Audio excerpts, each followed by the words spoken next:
Welcome to A Moment of Zen. Time to sit back and relax as model, actress, mentor, and supermom Zen Sams takes you on a sexy and wild ride, covering the latest in film, fashion, pop culture, cryptocurrency, fintech, cannabis, and entertainment from the millennial mom's perspective. Here's your host, Zen Sams. Hello, my beautiful tri-state area. Welcome to our 121st episode. 2.5 years on the air and still going very strong. It's always a pleasure to spend my time with you on the airwaves. Thank you so much for listening and interacting with me on social media. That truly does make it all worthwhile. Please make sure to follow me at Zen Sams. That's Zen with an X, not a Z. And also remember that we're live on Traverse TV Sundays at 1 p.m. Eastern. And of course, all episodes of A Moment of Zen are now streaming 24/7 on Kathy Ireland's Your Home TV. You can head directly to our channel at mox.yourhometv.com. And of course, you can always find us on our YouTube channel at Zen Sams. We have such a great show lined up for you today. Very exciting stuff as usual. In our influencer segment brought to you by Caldwell Soames, today we're featuring Miki Cutler, a member of Gays Against Groomers, a nonprofit organization of gays against the sexualization, indoctrination, and medicalization of children under the guise of LGBTQIA+. Miki has spent many years speaking on the targeting of children and out-of-control antics of the LGBTQ community and pushing their agendas on our children. Today, we're chatting gender ideologies, radical agendas, and the woke curriculum. In our entertainment and pop culture segment brought to you by Bice Cucina, we're featuring my awesome friend, iHeart's very own radio DJ, Crystal Rosas. She co-hosts the afternoon drive on Z100. That's New York's infamous Z100 with my other dear friend, Maxwell. She's also infamously known for going on a new date every week in Manhattan and recaps her sexy rendezvous in her weekly podcast, Crystal's Nightcap. Today, she joins me in studio to talk about what it's like dating in the Big Apple, the dating red flags you ought to know about, situationships, and what is infla-dating. In our disability awareness segment brought to you by ogpay.com, today we're featuring Stephanie Thigpen, a 36-year-old Minnesota mama, wife, and influencer. She has 4 darling children, ages 8 and under, one of whom has severe intellectual and physical disabilities. Today, she joins me to chat disability advocacy, demystifying the stigmas, family, and how she balances it all. Stay tuned for our influencer segment brought to you by Caldwell Soames, featuring Miki Cutler, a member of Gays Against Groomers. You're listening to A Moment of Zen right here on 710 WOR, the voice of New York, iHeart Radio. We'll be right back after this. A Moment of Zen is brought to you by Caldwell Soames Incorporated, investing globally in transformative businesses like Original Digital Corporation, or ODC. ODC develops advanced consumer and commercial fintech solutions such as OGPay, which will transform the way you manage your money. From sending and receiving money globally for free, paying for goods and services in person and online, pay bills, buy and sell digital currencies, all while earning interest. OGPay is easy to set up, FDIC insured, and your information is secured. Check out ogpay.com.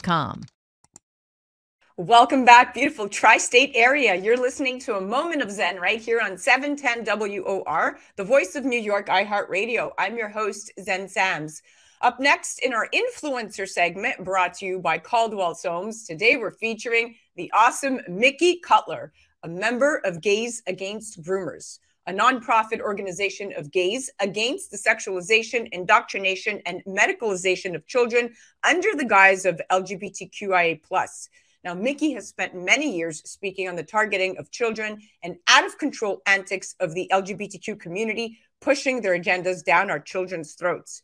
At just 21 years old, Miki is on one profound journey, making it a mission to continue speaking out, especially because, according to Miki, the physical and mental well-being of an entire generation is being compromised. Gays Against Groomers opposes the mutilation and sterilization of minors, drag and pride events involving children, queer and gender theory being taught in the classroom, and propagandizing youth with LGBTQIA+ media. Today, Miki is here to chat gender ideologies, radical agendas, and the woke curriculum. Welcoming now to the show is the awesome Miki Cutler. Welcome to the show, superstar. Thank you so much. I'm so glad to be here.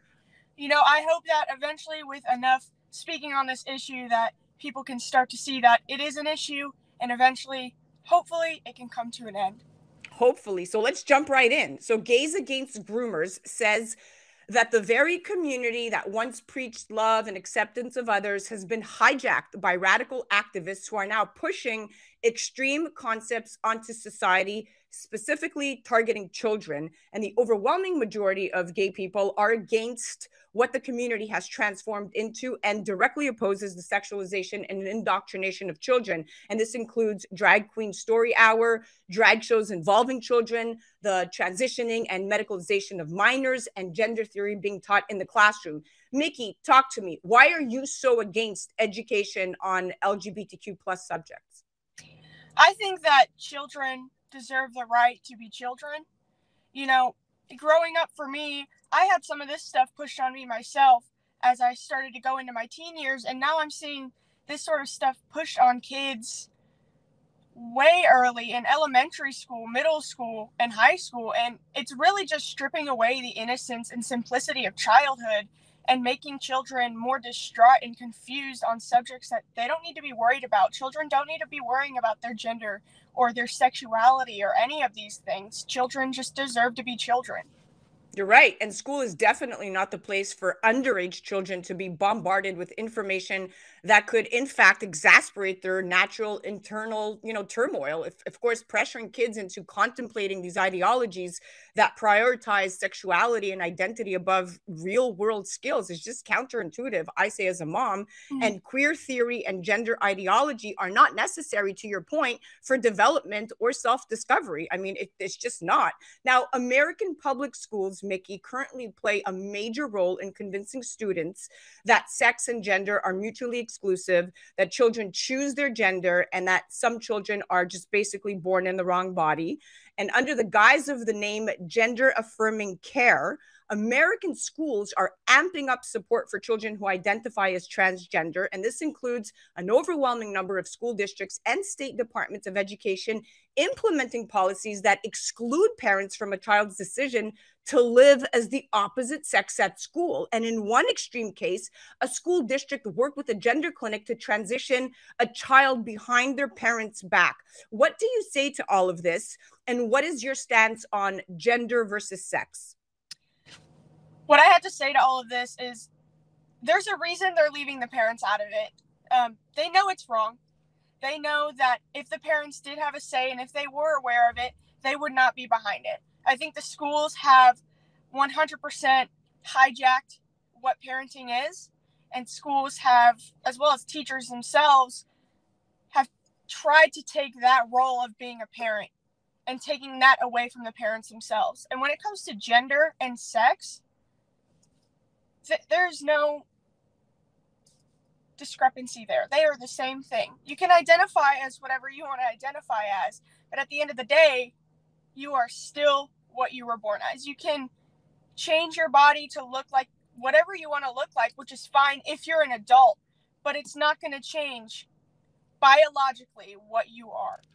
I'm so in love with what you are saying, Miki. And in recent years, critical gender theory activists have turned America's education system, you're right, into a tool to reach millions of children in an effort to teach and promote gender ideology. And schools now teach students, including kindergartners, that gender is malleable and disconnected from one's sex. This is total insanity. And more proof actually is coming out of France. If you look at what's going on there, France's Académie Nationale de Médecine, which is a medical research organization, issued a report in February of last year urging medical professionals to use great medical caution when treating transgender children. And the report emphasized that medical supply for gender transition treatment has met the demand, which they call an epidemic-like phenomenon, and that children must receive psychiatric care before any hormonal or surgical intervention. At least France has woken up, while here in America, we're just pushing this down their throat. What is your stance on youth having access to puberty blockers and gender-affirming surgeries? Absolutely not. 100% no. I mean, if we're looking at the drugs used as puberty blockers like Lupron, these drugs are also used to chemically castrate sex offenders. And we're giving them to children and saying that it's completely safe. But if you go anywhere and look at the side effects of these drugs, it will say infertility. And so we are sterilizing our children before they are even cognitively able to understand the consequences of these actions. Especially if you're under 18, you should not be able to make the decision to permanently alter and mutilate your body. You can't smoke cigarettes. You can't get a tattoo without your parents' permission. You can't do all of these things, yet people are saying that children, teenagers, should have the right to double mastectomies and puberty blockers and going on hormones opposite of what they actually are. I think if you want to do that as an adult, that's fine. You're an adult, you can do that. But children are being sterilized and they are being targeted. Stop. Oh, it's just sickening. It's sickening. And the fact that you're 21 and you've been preaching this since you're 18 and you are part of your beautiful, beloved community, and you see all the propaganda around sexualization of children, which is turning a lot of people off to the LGBTQ community. And moms and parents are now uproaring because, look, gender ideology is not universally accepted, and the majority of the world sees two genders with, of course, a neutral space frequently provided for trans individuals. Separating the two and introducing advanced concepts to children at a young age while they're still learning to navigate the world is both overwhelming and so confusing. I mean, it just needs to stop. It's madness. Now, what is your stance on the bathroom issue? Do you believe public spaces like schools should maintain the binary bathroom model? Absolutely. I think we've seen increases of an issue of transgender individuals, not just in schools, but in society, using whatever bathroom they identify as and having issues with that. For example, men who are saying they're trans women, whether or not they actually are, going in and targeting women in women's spaces, in women's locker rooms, women's restrooms, just women's private spaces in general.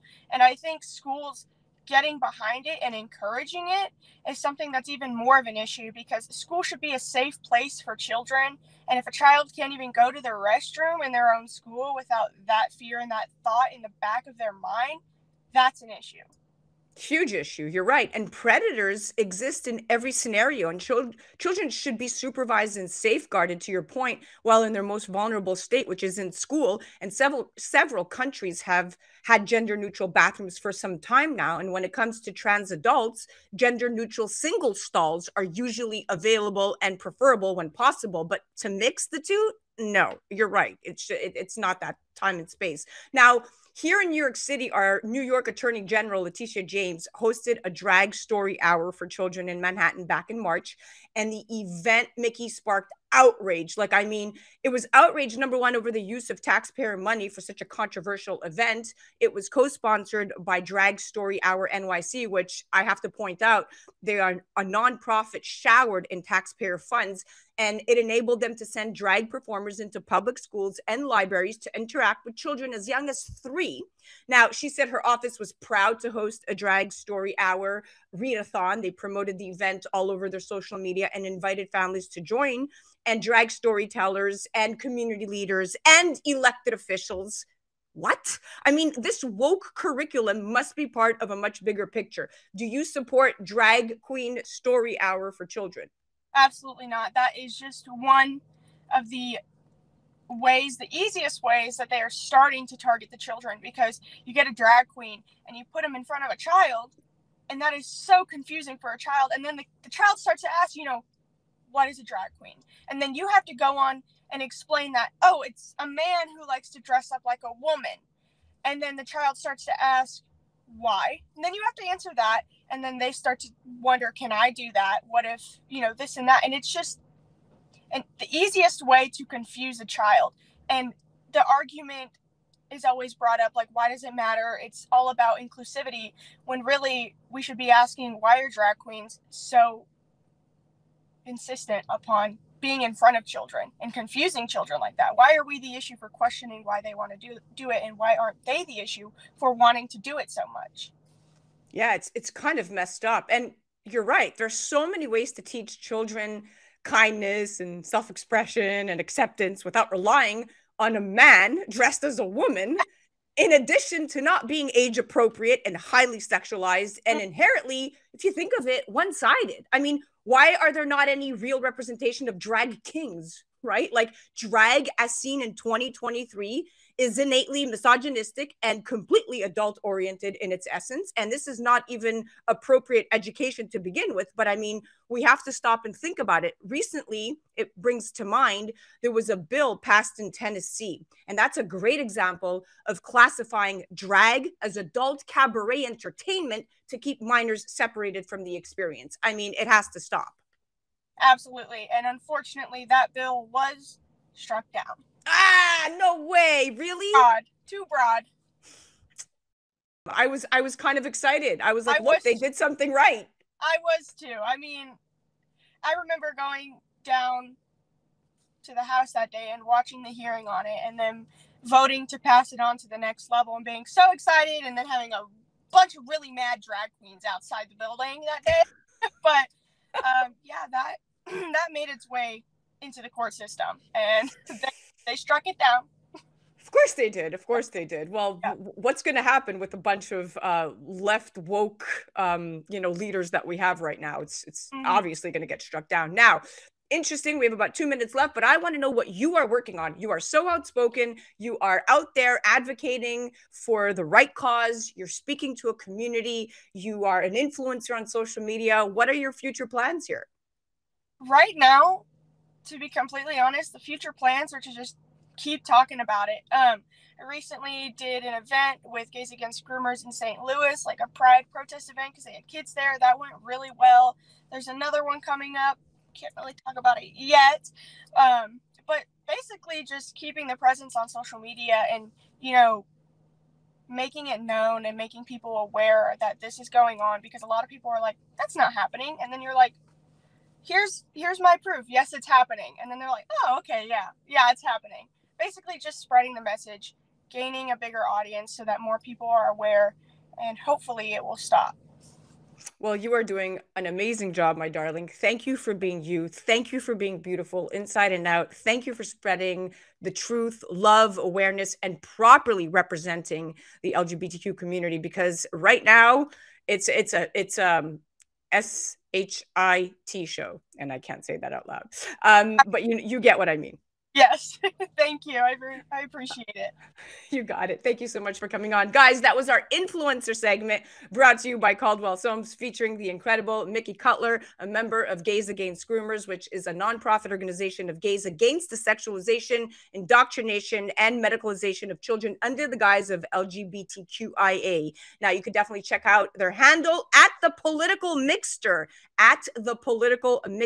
on Instagram. You're listening to A Moment of Zen right here on 710 WOR, the voice of New York, iHeart Radio. We'll be right back after this. A Moment of Zen is brought to you by Nave, a members-only travel portal exclusively available through Organo, offering members steep discounts on nightly or weekly hotel stays, cruises, auto rentals, excursions, and so much more. With its travel getaway portal, Nave makes the days of surfing multiple travel sites and spending hours evaluating the best deals done with. That's because with Nave, you are guaranteed the best prices. Plus, to gain access to an even more expansive collection of condos, hotels, cruises, vacation villas, fantasy getaways, and concierge service, there's Forever Weeks. Simply purchase a Nave Forever Weeks package one time and enjoy the benefits many times. With Forever Weeks, forever means forever. Not only does Nave guarantee you the best prices, but it is also one of the few travel portals that pays a referral bonus, in addition to you earning rewards points, which can be redeemed on the Travel Getaway portal for further discounted hotel room rates. Become a member today and navigate the world of travel. Nave, the world for you to experience. For more information, go to nave.travel. That's nave, N-A-V-E.travel. Welcome back, beautiful tri-state area. You're listening to A Moment of Zen right here on 710 WOR, the voice of New York, iHeart Radio. I'm your host, Zen Sams. Up next in our entertainment and pop culture segment, brought to you by Bice Cucina, we're featuring my awesome friend, iHeart's very own radio DJ, Crystal Rosas. She co-hosts the afternoon drive slot on Z100's New York with my other dear friend, Maxwell. She's also infamously goes on a new date really every week in Manhattan and recaps her rendezvous in her weekly podcast, Crystal's Nightcap, which has been featured, oddly enough, in the New York Post and on air with Ryan Seacrest. She's a little celebrity herself. She doesn't even know it. And as a daughter of immigrants, she gives a unique perspective on the single life of a young woman en route to take over the Big Apple. Now, based on all the TVs and movies we've seen about New York City, we assumed that dating in the Big Apple is cool, modern, and glamorous. However, after discovering the insane dating conversations on Overheard New York and actually living here with plenty of single friends, I came to the conclusion that dating is in New York, of course, is just as bad as anywhere else. Now, Overheard New York is an iconic Instagram page that collects the funniest conversations that go down in New York. They have every topic from bagels to dogs, they're covered. But obviously, I focused on the dating conversation. And the result is that dating is completely out of whack in New York. Dating in a city of any size, of course, is a learned sport, but dating in this city, this takes a whole other level of dedication, patience, and as most New Yorkers know, practice. New York City is both the best and worst place to date because of its unlimited options and opportunities. And today, Crystal joins me in studio to talk about what it's like dating in the Big Apple and dating red flags you ought to know about.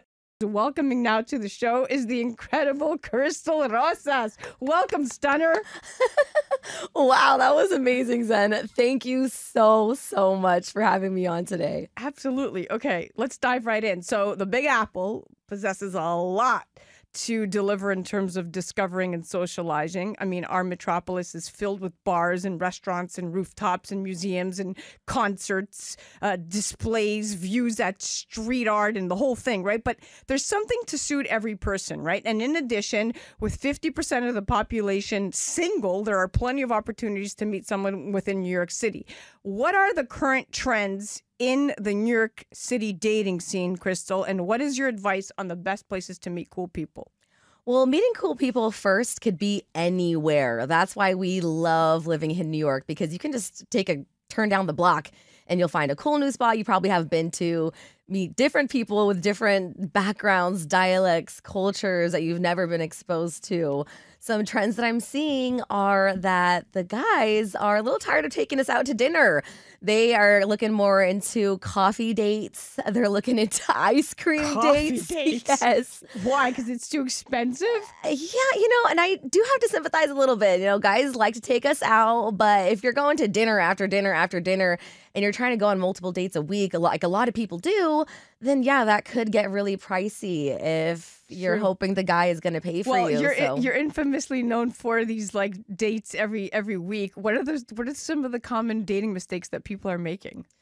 Some dating mistakes people are making is the beginning trauma dump. That's what I've seen a lot. Is these guys are giving me their whole life story. And maybe I poke a little bit, but I definitely want to get to the root of a person. But you definitely want to just be a little more chill on the first date and not just give everything about everything. It's true. And also you have to embrace the diversity. I mean, New York is a melting pot of cultures, backgrounds, and lifestyles. And I think being open to meeting people from different walks of life and embrace the diversity that the city offers is extremely important. And you have to be proactive. You have to take initiative in your dating life. I can't stand seeing people go, well, nothing's happening. Well, are you doing something about it? I mean, whether it's approaching someone in person or making the first move online, don't be afraid to step out of your comfort zone. I mean, I know that you're very comfortable in all situations. So, Crystal, let's chat situationships, okay? It's a term that describes the gray area between friendship and a relationship. So the question is why Gen Z is embracing the gray area. In relationships, people now have often avoided, as we know, the murky middle ground between being committed to a partner and staying casual. But research has shown that Gen Z's attitudes towards dating and sex have evolved from the generations before us. And we take an especially pragmatic approach to love and sex, and subsequently aren't prioritizing establishing committed romantic relationships the same way our older peers once did, so to speak. Why do you think this is the case? There are a few reasons. Number one, I want to say, especially here in New York City, everyone is moving at their own pace of life. So if you're not 100% on par with someone that you're starting to date, you guys are going to have different priorities. And that's going to bring that gray area. Oh, well, he wants to settle down already and have a family. She's not ready for that yet. Then you guys are going to be clashing. Another thing is that there are so many people to meet here in New York City. Everyone has FOMO that they're going to meet someone better on the way. And that's kind of scary. True. So a lot of people are not locking each other down because of that as well. It's true. And long gone are the days when seeing a film or sharing a milkshake was all it took to solidify a couple is definitely together, right? Instead, modern dating has evolved into this delicate, at times complicated, really complicated series of these baby steps for this younger generation, and finding new ways to satisfy those wants and needs that fit better into their lives. I mean, that's like the situationship that they call it, right? Or the term, it's complicated. What do you mean it's complicated? Everyone's complicated. Now, what are your red flags for when dating in New York City? Well, one red flag is generosity. I feel like a lot of times some people are just a little selfish and they want to look out for themselves. And that does make sense in a city like this. But I really hate that sometimes we see that chivalry is dead. You know, women, we still want that door open for us. We still want the guy to reach in his pocket and offer to pay for, especially the first time out. And I know that some people might say, oh, well, you're looking for money or gold digging or what that may be. But for me, especially how I grew up and in my culture, I feel like it really goes a long way with guys that are just being chivalrous, making sure we're getting home safely, making sure that we are comfortable and not cold, things like that. A red flag is if a guy isn't asking how you are doing at the exact moment. It's true. Yeah, you definitely want to be that generous person, but also empathetic and caring all around. You know, you just took a girl out. She's good looking. She's somebody that could draw attention to her, and you definitely want to check up. Did she get home safely, especially if she was riding the subway or whatnot? So that's a great point. And chivalry is dead. But by the way, I've been married with my husband. I'm together for 16 years, but married 10. And to this day, he still has never let me pay for a single meal. And it's not a matter of what he makes or what I make. It's that's just his, frame of mind. Like, he's never going to let me pay for anything. And I kind of got spoiled like that. So, my friends that are dating now are all like comparatively looking at Brad going, hey, he doesn't ever let you pay for anything. I was like, yeah, that's a different time and place, buddy.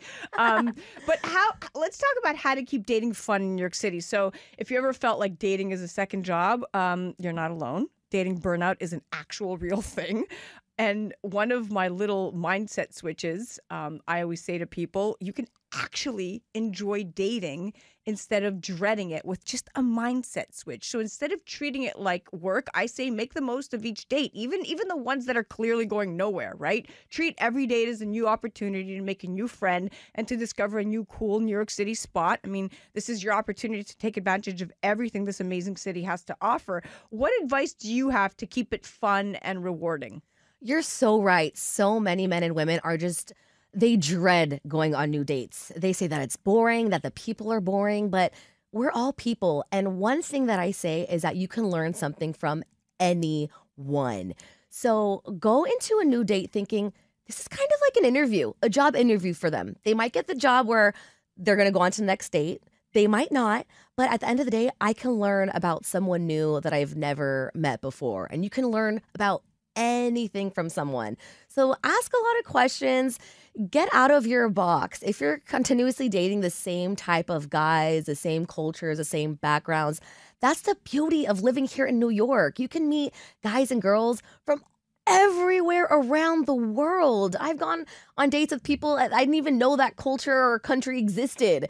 So that's definitely what I'm going to challenge you to do, is just to start dating outside of your box and going into a date thinking, this is going to be an interview where I'm going to learn a lot about a person and see if they're going to make it to the next round or not. It's exactly right? Find some kind of placement in your life for them. You never know. They may just end up becoming a long time friend. You don't know. or it's somebody else that you can outsource. I always, sometimes like I meet people, I'm like, you'd be good to date my friend. Exactly. And they're staring at me like that wasn't the point. Do you have a sister? And I'm like, sorry, I'm taken. But yes, that's the idea. It's, when people are meeting each other, they're always looking for who you could refer them to if they're single. Now, I always say be patient and persistent. The New York dating scene can be fast paced, but finding the right person, of course, takes time. I tell people not to get discouraged by setbacks and keep a positive attitude, because there could be many setbacks. And of course, to your point, prioritize communication. Open and honest communication is key. Be clear about your intentions and what you're looking for in a partner. This is not something that you could tiptoe around, because otherwise you're never gonna get what you want. Now, what are some tips for navigating cultural and lifestyle differences while dating in a diverse city like New York? That's a great question. You really, like you just mentioned, need to be open about what your boundaries are. It's totally fine to have boundaries. It's totally fine if the person you're dating likes to do certain things on the weekends with their family. Be open to it. Try it out. Don't be so closed off. That's the beautiful part about living in the world, is that we can try different things. If it's not for you, that's totally okay. But I wouldn't be so closed off about dating people from different cultures, because you're really just inhibiting your potential. You don't have to completely convert to something. You don't have to do things that you're not comfortable with, but do be open, because you never know, and you can really appreciate something that you've never learned or knew about just by trying it yourself. Yeah, I agree. I mean, listen, I'm Greek Orthodox. I grew up Greek Orthodox in Montreal, Canada, and I came here and I met my husband, who's over a decade older than me, and he's Jewish. And guess what? We've done great.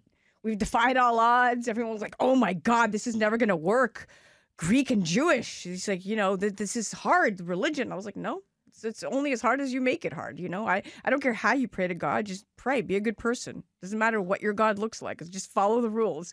Now, let's chat how to keep costs down when dating in New York City, because it's no secret that New York City is expensive. And we touched upon this earlier, but with the rapid rise in costs across the board, it's no wonder why people are looking for less expensive date ideas, infla-dating, so to speak. Especially in the city. What is your advice to combat infla-dating? Well, just realize that's actually an amazing term. Infla-dating. Please use this on the show with Maxwell. Right? No, it is true. That is a huge problem that I hear when I'm talking to guys about dating, that they just feel they're constantly shelling out money. But women are too. I mean, it's really expensive to upkeep our hair, our makeup, our wardrobes. So let's talk about that as well. But be cautious of what you want out of a date and what fits into your schedule. A lot of people want to get drinks after work, but after work for me, I'm hungry. So I'm like, why don't we get an appetizer and share that instead? And if the date's going well, then we can get a drink or two. Usually it'll follow anyways. But just be cautious about the places that you're going. Be respectful and try not to over order. And I think that it's not a problem to try to do something that's not too costly, especially on the first date. And if you think that that person is worth something that you want to splurge on, go ahead. But you can get to know each other on a simple walk. I've done some Central Park walks that led into food or led into a nice night out. And that's totally fine too. Yeah, and you can pregame it. If you're like nervous, you could just like have a glass of shot wine or two. On the train. On the train, in the flask. Just feel like, I just loosened up. Or you could just have an edible or a gummy. There's total rec stuff available now. But yeah, you could just totally take the edge off by doing something to just take a little bit of your nerves away, right? So I always say, just figure it out, listen to music, do what you got to do, but don't go into that date with all the baggage from the day you had at work or the issues that you're having. So you want to be extra cheap, just bring your date to your mixer at work, and there's cocktails and appetizers there. Okay? Imagine. Listen, it was amazing chatting with you. You are incredible. Let's do this again. Thank you so much, Sen. You're amazing. Absolutely. I'm just so thankful that you had me on here. Well, we're going to make this a regular thing. You're going to come and give us dating advice every week. I hope so. Absolutely. You guys definitely have to check out lacrystalrosas.com on the gram, on Twitter, on Facebook. LA Crystal Rosas. La Crystal Rosas. She's on air talent afternoon drive for Z100, iHeart Media, right here in New York City. And remember, guys, at the end of the day, dating in New York City is not for the faint of heart at all. But with humor, resilience, and a willingness to embrace the absurdity, you might just find that special someone who fits you like a MetroCard in the turnstile. Okay, that was kind of cheesy, but yeah, you get the point. Loved it. Now, before you leave for your date, no matter what city you live in, you should always, and I mean always, tell a friend when and where you're going to be meeting someone for the first time. And honestly, every time after that, until you feel totally comfortable with this person. Also think about granting friends and family members access to your location. Extremely important with everything going on in this crazy world. Definitely want to make sure that you're sharing your location. And remember, finding the right person may take time, but staying true to yourself and being proactive will increase your chances of finding a fulfilling relationship right here in the Big Apple. You're listening to A Moment of Zen right here on 710 WOR, the voice of New York, iHeart Radio. We'll be right back after this.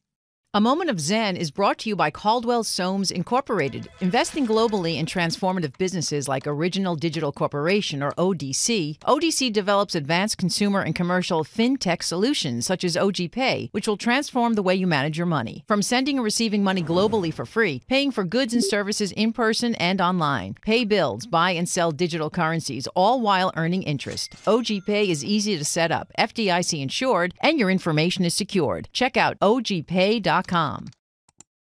Welcome back, beautiful tri-state area. You're listening to A Moment of Zen right here on 710 WOR, the voice of New York, iHeart Radio. I'm your host, Zen Sams.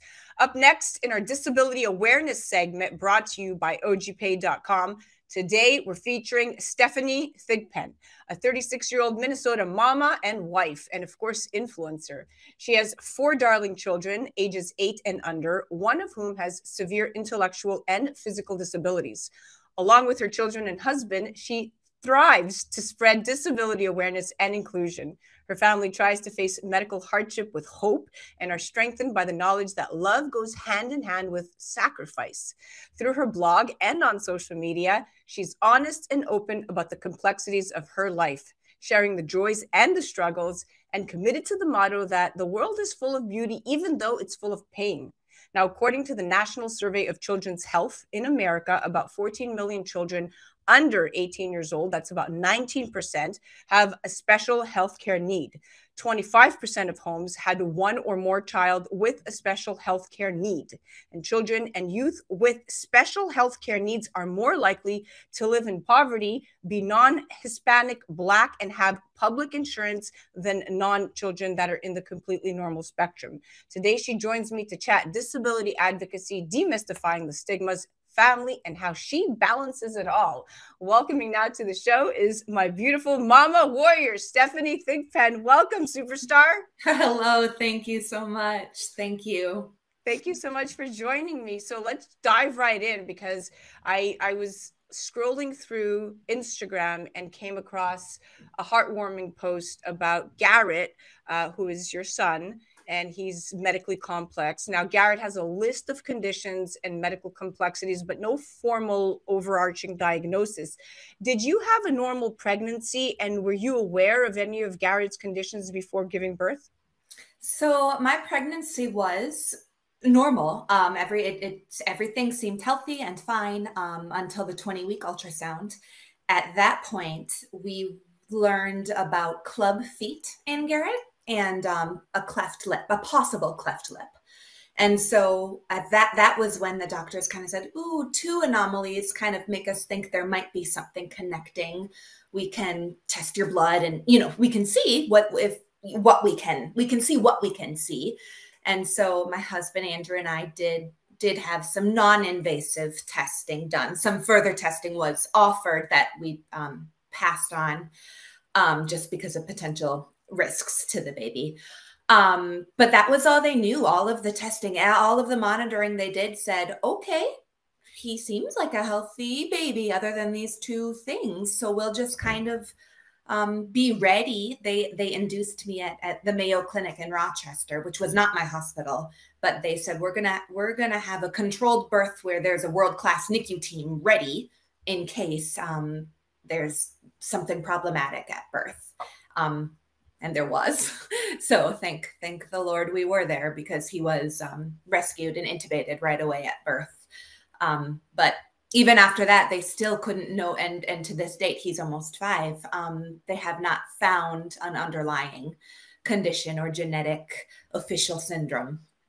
This is fascinating. I mean, and worse yet, navigating medical complexities can be challenging for individuals with disabilities, and more importantly, the families. But often, I mean, you guys face you face such barriers, such as limited accessibility to healthcare facilities, lack of healthcare providers trained in disability-related issues. In your case, there's not even an official diagnosis.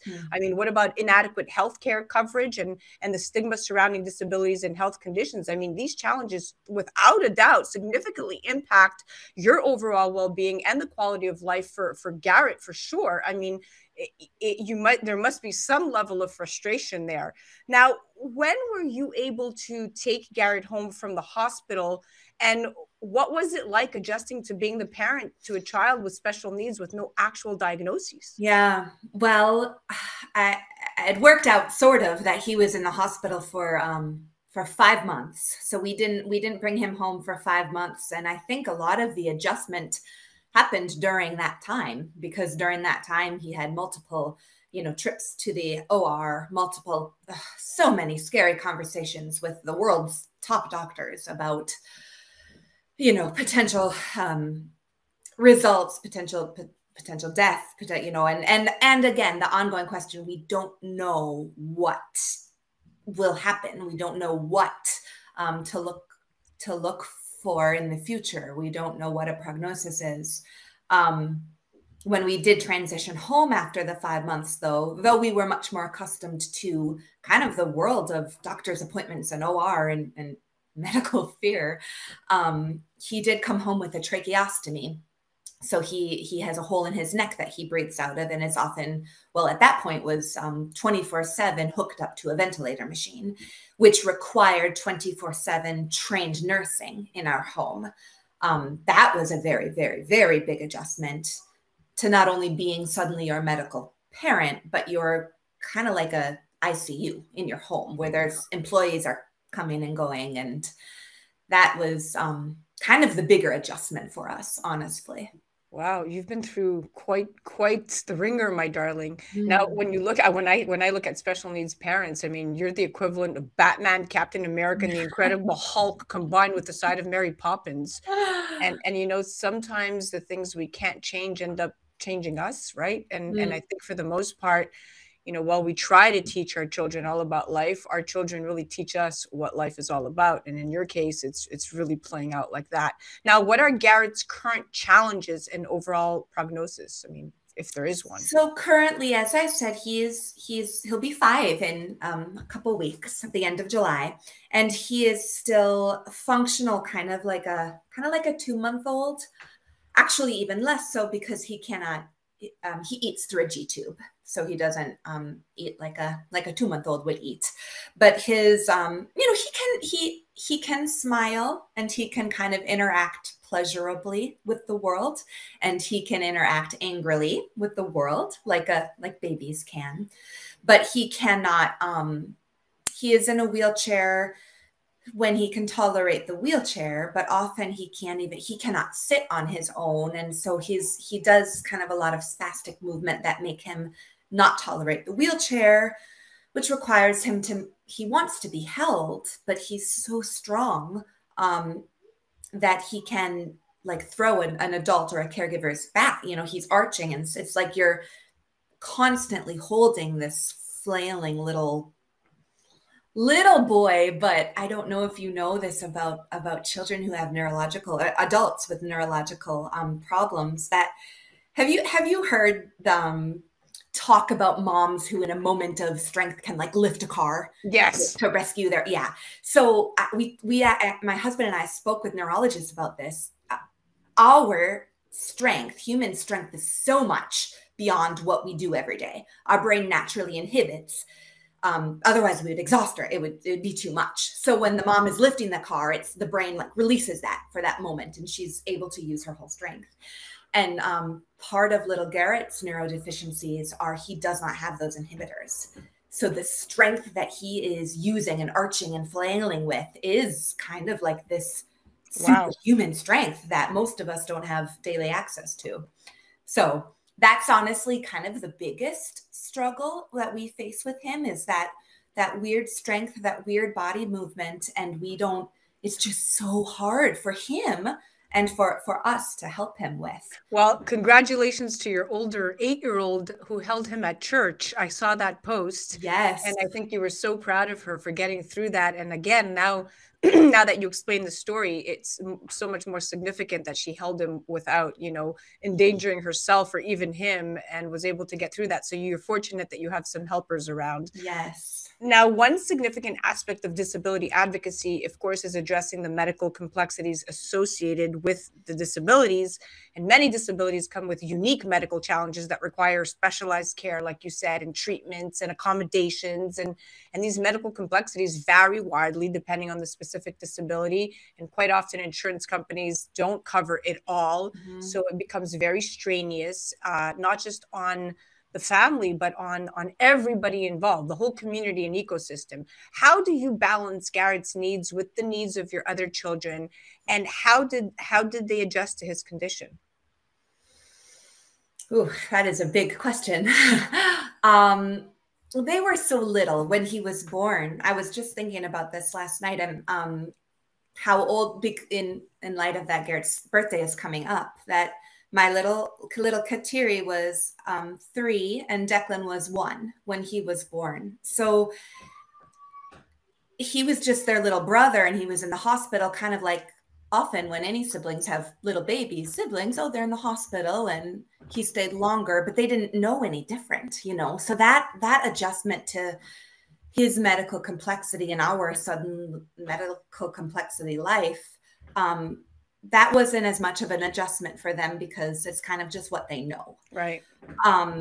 However, the balancing between his needs and their needs, that is something my husband and I work on every day.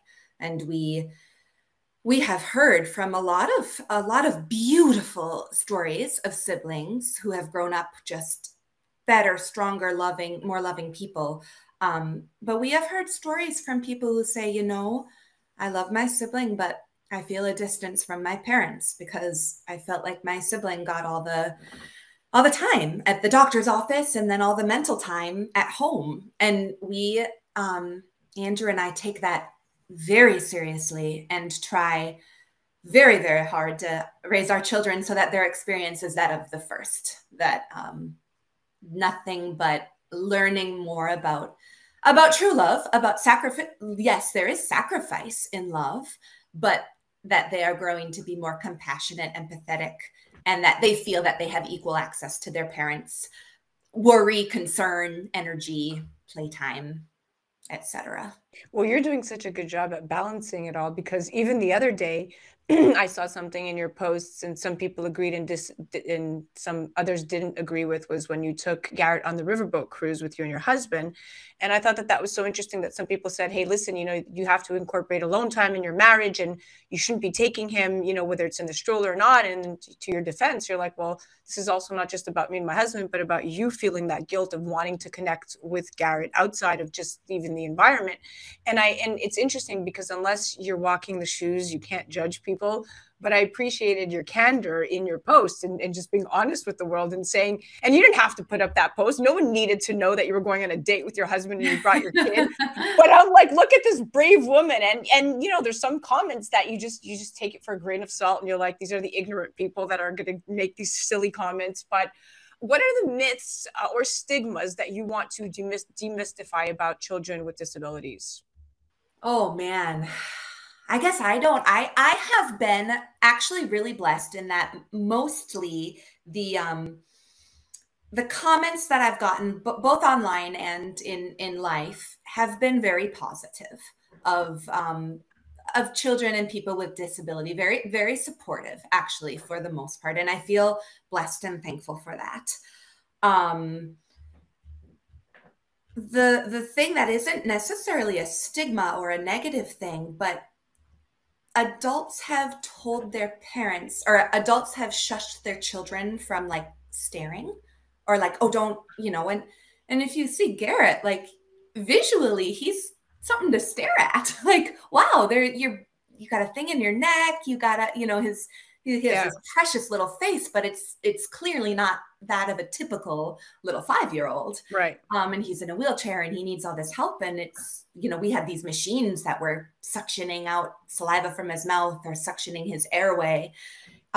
It's worthy of staring at. And I have told parents of these children, like, it's okay. They can ask questions. You know, they're not looking at something that is different doesn't mean they're saying this is bad. They're showing curiosity and observing something that is real. And that is something I would say that's the biggest thing that I try to make sure people know, that it's okay if you're curious about something that's different. Of course, you don't know anything about a kid breathing out of his neck. And that's okay to ask. Yes. And social awareness and social advocacy is extremely important in this respect. Now, we have about a minute left. If you can answer this question quickly, if you could go back to when you first learned of Garrett's conditions, what advice would you have given yourself, and what advice would you give to the disability community? To myself, I would say there is just hold on. There's nothing you can do or solve in this moment. Don't think you can. Do it day by day and trust your husband. Yes, trust doctors, trust the people who are telling you all the big words, but don't put all of your trust in that. Don't hang it all on there. Trust your gut, trust the people who love you. Advice I would give to the special needs community. Hope